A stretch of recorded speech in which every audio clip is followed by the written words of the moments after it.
ये सीरीज है ऑब्जेक्टिव सवाल का चैप्टर 2 का बहुपद। इसका ऑब्जेक्टिव सवाल हम देख रहे हैं। पिछले वीडियो में हमने 20 ऑब्जेक्टिव सवाल देख लिया था और फिर उसके आगे कंटिन्यू करेंगे। 21 नंबर सवाल है बहुपद 10x-25 का शून्यक है। अब देखिए यहाँ पर बहुपद दिया है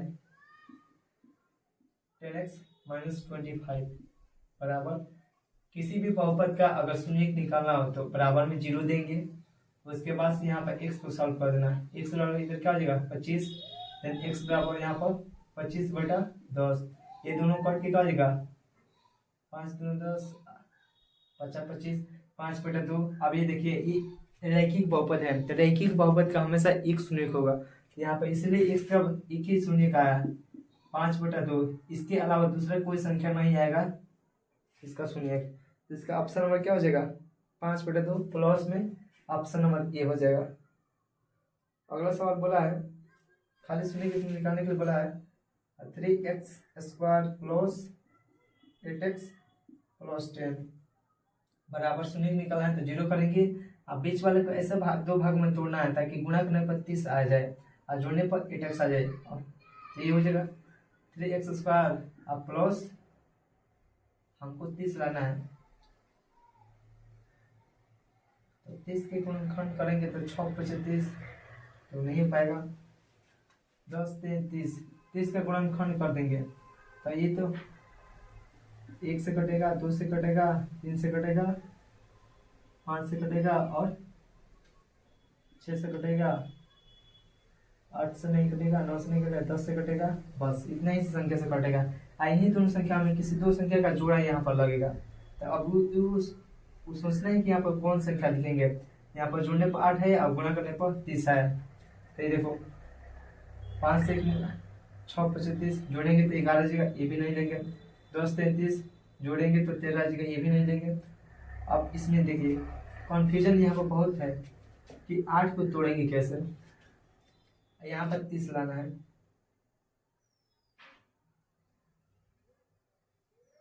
सॉरी यहाँ पर बहुपद थोड़ा सा क्वेश्चन में मिस्टेक किया गया है।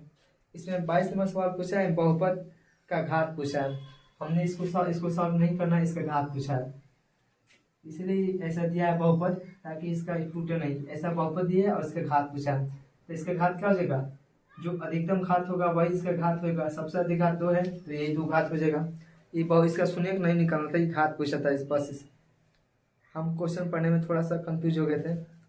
अगला सवाल है निम्नलिखित में कौन द्विघात समीकरण है। अब देखिए समीकरण क्या होता है, बहुपद क्या होता है। कोई भी बहुपद लिखो अब उसको बराबर में 0 कर दो वो हो जाएगा समीकरण। इसमें पूछा द्विघात तो जिसका पावर 2 होगा वही द्विघात बहुपद समीकरण हो जाएगा। तो इसका ऑप्शन नंबर ये हो जाएगा x² प्लस 4। लेकिन यहाँ पर तो ये तो हमारा बहुपद होगा ही नहीं क्योंकि यहाँ पर x का पावर में निगेटिव हो जाएगा। और दूसरा देखते हैं,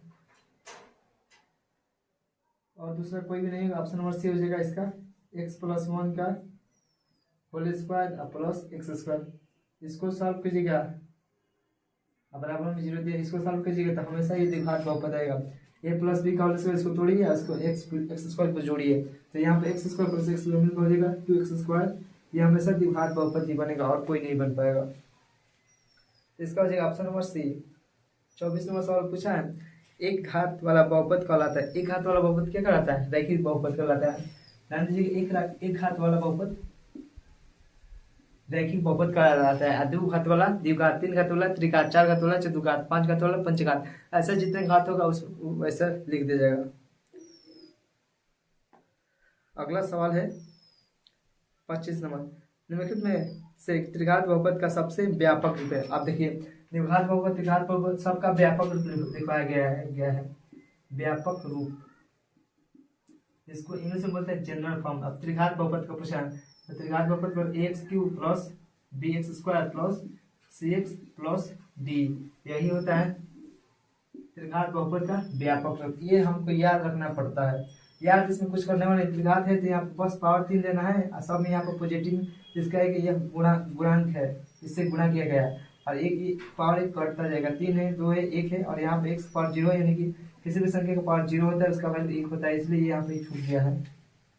यहाँ पर देख लो कौन सा है ऑप्शन नंबर सी हो जाएगा। और यहाँ पे ध्यान रखिए कि ये हमेशा ए कभी भी 0 के बराबर नहीं होगा। पहला संख्या ए कभी भी 0 के बराबर नहीं होगा। अगर ये 0 हो गया तो ये जो व्यापक रूप है ये द्विघात बहुपद, ये टर्म 0 हो जाएगा, ये हो जाएगा द्विघात बहुपद का व्यापक रूप। 25 नंबर खत्म। देखते हैं 26 नंबर। यदि पी एक्स इतना हो तो इतना का घात। अब देखिए यहाँ पर भाग देना है तो इसको भाग करके देख लीजिएगा। अगला 27 नंबर सवाल पूछा है, निम्नलिखित में कौन बहुपद नहीं है। देखिए बहुपद नहीं है पूछा है, तो इसका आंसर हो जाएगा option number D, x plus 3/x। Option D x plus 3/x, ये हमारा बहुपद नहीं होगा। यहाँ पर थोड़ा सा इसमें इंक कम है तो दूसरा मार्कर ले लेते हैं हम, ठीक है। 28 नंबर सवाल देखेंगे, इसमें पूछा घात। अब देखिए यहाँ पर गुणा के टर्म में दिया गया है, तो गुणा के टर्म में जब भी देगा तो उसको पहले हम सॉल्व करेंगे, सॉल्व करने के बाद से उसका घात बताएंगे। तो मैक्सिमम पावर यहाँ पर दिया है 28 number, x/5 plus x² plus 3x आई इंटू, इसमें गुणा में दिया क्या x⁻6 plus x⁻5 plus x² plus 1। अब पहले इसको सॉल्व करेंगे, इसको पहले सॉल्व करेंगे, उसके बाद इसका घात बताएंगे कि इसका घात कितना होगा। इसको पहले पूरा सॉल्व करने की कोई जरूरत नहीं है, पहला संख्या गुणा कर लो, जो मैक्सिमम घात आएगा वही हो जाएगा इसका घात। 6×5 11, यानी कि गुणा के केस में पावर क्या हो जाता है, जुट जाता है। अगर बेस सेम है तो पावर हमेशा छूट जाएगा गुणा के केस में। अगर बेस सेम है और भाग दिया गया है तो वहां पर पावर घट जाता है।